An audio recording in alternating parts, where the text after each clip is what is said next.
So, I mean, do we just all need to stop marketing? In a lot of cases, yeah. I think people don't often buy what we think we sell. So people don't often buy the products and services we think we sell.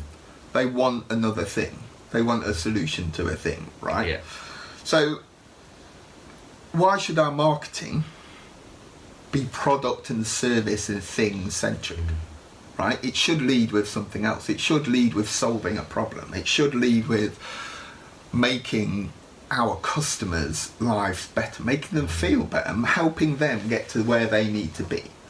It just so happens we sell a thing to allow them to do that, but should our marketing contain the stuff that just is product, like features and benefits of the thing that we sell, which a lot of it does. I mean, you can pick 10 websites at random and all the content on there is about that sort of stuff. It's very little about the people we're trying to sell to.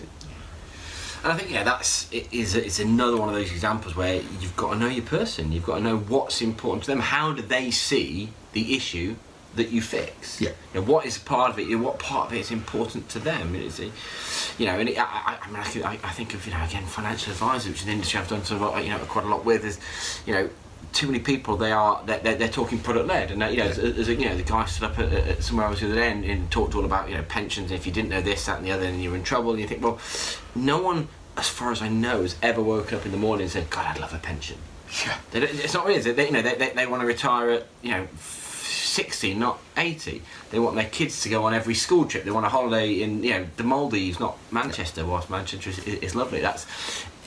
It's people. I think it's easy to do because we're all in our business. We all know the stuff that we do. We're all passionate about it. We all believe it's right for people to engage in it. But unless we're looking at that, why do they want this? What is the box that they think this is ticking? Yeah. And until you know that.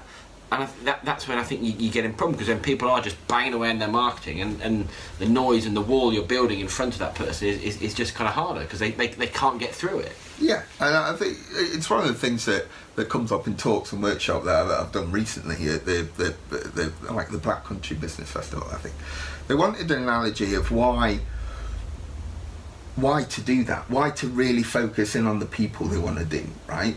Give them a reason why, and I said that very thing. I said people don't often buy what you think you sell, and it was met with a range of blank faces, which I fully expected it to do because it's a bit markety, fluffy stuff. Yes, and it is.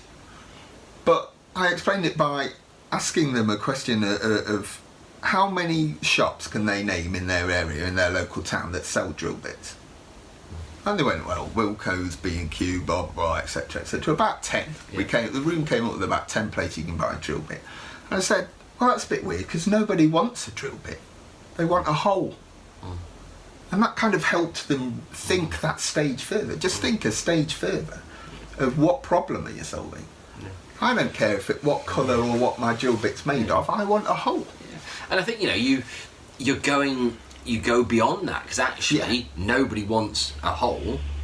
They want a picture up. They want, you know, again, in my house, you know, you probably want my wife to get off my back about the DIY. I should have done like 10 years ago. And I think, but that's it. It's that.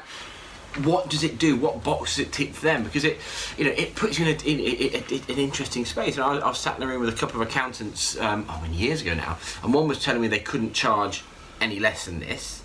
One was saying they couldn't charge any more than this, and there was a guy in the middle saying, well, look, I can't use a cheap accountant. You know, the thing that will mess my business up is that I'm not very good at numbers. Yeah. And as such, I don't have the confidence in a cheap accountant to do that. Now, I'm second guessing that higher price means better, and that's one for us, you know, kind of all to get into. But actually, the guy in the middle is not buying accountancy services.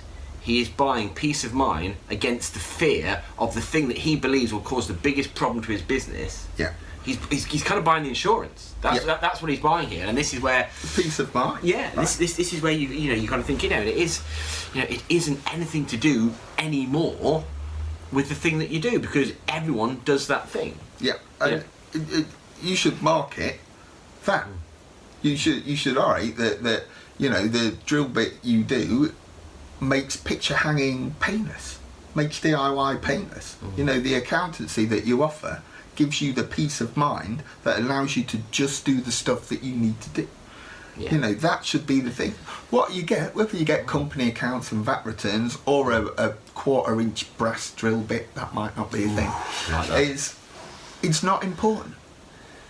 People don't often buy what you think you sell. Yeah. Is a real thing.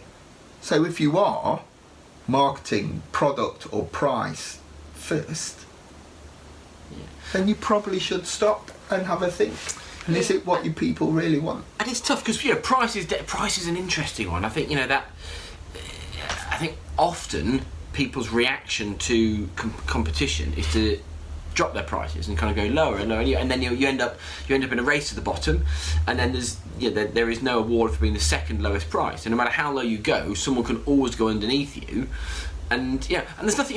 There is completely legitimately plenty of people that want the lowest price thing. Fine, but remember, as business owner, you get to choose, you get to work out what you want to earn, you get to pick that, and as such.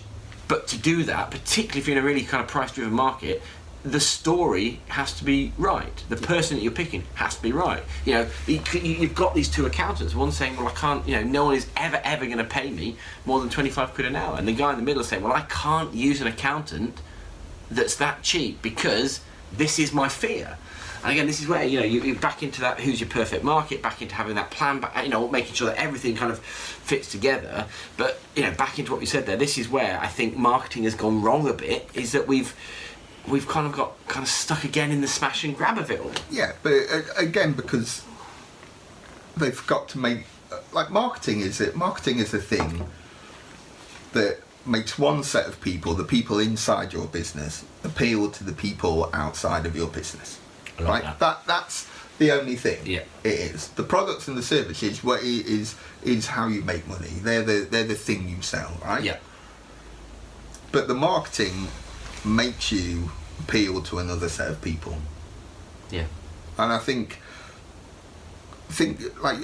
doing anything but trying to get marketing to appeal, to get empathy with people, to understand people, to be useful, to be utility to people, right? Being a utility in your marketing is a thing that masses of people forget. I think Jay Baer wrote a book on it back in the day, called Utility, of trying to be useful on social media.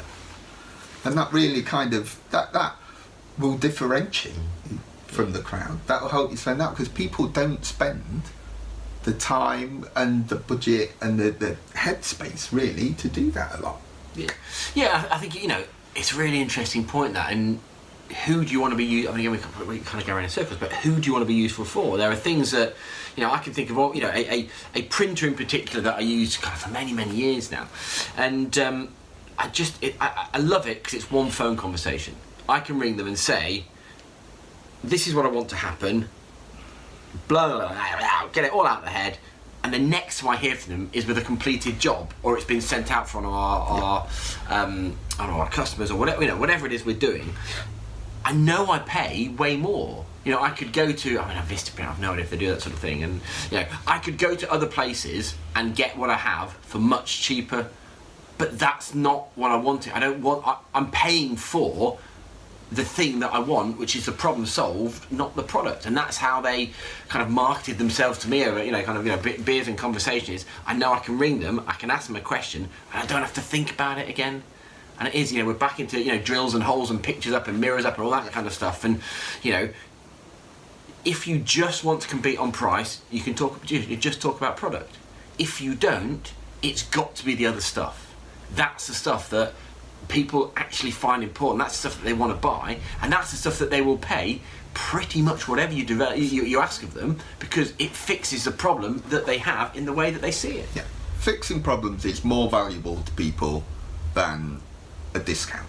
True, I would say. Right, it's two different buying markets, and you need discounting is great, but if that works for you, I'm not a big fan of it, and we some of the guys that we know are uber price orientated, and you're doing stuff on price with that sort of thing. But discounting is always seen as the worst form of marketing. really. You know, it's... Well, I mean, yeah. Not to say. I mean, I don't want to say that's wrong, because there are plenty of people, big discounters, that make lots of money and it suits brilliant market. I suppose what we're trying to get at is that it isn't the only route. It's not the only route, and it's not the one, because You pick people, first, people do think. I mean, I've sat in front of people, and I'm sure you have, Paul, that have gone, well, the only reason people advocate like it's price, it's only price. Yes. And you delve a little deeper and go, well, is it? Are they not bothered about quantity? Is there no after-sales program? Is there no guarantee with it? Yeah. And there's always another thing. I'm like, well, it's not just price then. So let's get out of just the price mindset. Because if you know, one of my old mentors used to say a thing that was really good. Like it only comes down to price if you've done your marketing wrong. Yes. Right, which is a ballsy statement, I think. But again, one of those things, one of those goals, one of those things that you can always refer back to and go, okay, well, is it just the price? Have I done everything I need to do? Do I understand what they really need? If it comes down to price, which it may well do for some buyers, 100% may well do, that's fine, but at least you've covered all the bases. At least you've tried your best to get the maximum value, the maximum profit out of this thing that you're selling in your business, because that's what we do it for, right? Yeah, I think, you know, it's... And this is a difficult to say. If you're going product led, you kind of only end up with price.